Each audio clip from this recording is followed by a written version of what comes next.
আব্বা আমার কোনো পছন্দ নেই, মেয়ে একটা হলেই হয়েছে, সে হোক অন্ধ লুলো খুঁড়ো যা হয় হোক, আপনি শুধু আমার বিয়েটা করাই দেন আব্বা।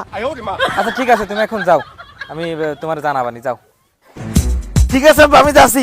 তবে আব্বা বিয়েটা কিন্তু এবার দিতেই হবে আপনার। আব্বা এই যে আমার স্মার্ট কার্ড, আমার 25 বছর পুড়ে গেছে, সামনের বছর কিন্তু 26 হয়ে যাবে আব্বা। মাশাআল্লাহ মাশাআল্লাহ, বাবা তুমি আরো বড় হও।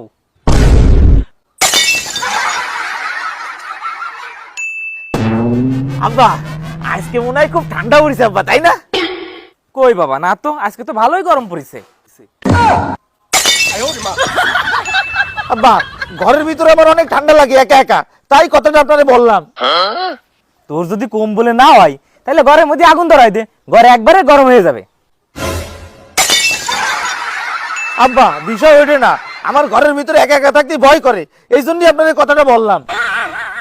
ওরে বাবা, তোর যদি ঘরের মধ্যে একা একা ঘুমাতে ভয় লাগে তাহলে ঘুমানোর আগে আয়াতুল কুরসি পরে ঘুমাবি, তাইলে আর ভয় লাগবে না। আব্বা পাশের গ্রামে আমার একটা বন্ধু আছে না, ওই যে রিফাত, ও তো আমার সাথে 2 বছরের ছোট আব্বা, তাই ওর বিয়ে হয়ে গেছে আব্বা, আপনি কি শুনেছেন? তাতে সমস্যা কি? ও ভালো একটা চাকরি করে, এই জন্য ওর বাপ মা ওরে বিয়ে দিয়ে দিছে। তোরা এই জায়গা দুই বাপ বেটা। কাকা ভালো আছেন? আসসালামু আলাইকুম। ওয়ালাইকুম আসসালাম, আলহামদুলিল্লাহ।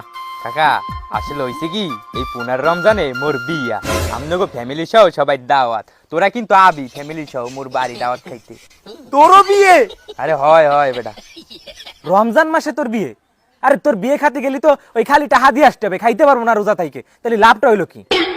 আরে কাকু, এখানে আমনের লাভ হোক আর না হোক, এই জায়গা মোর লাভ ঠিকই আছে।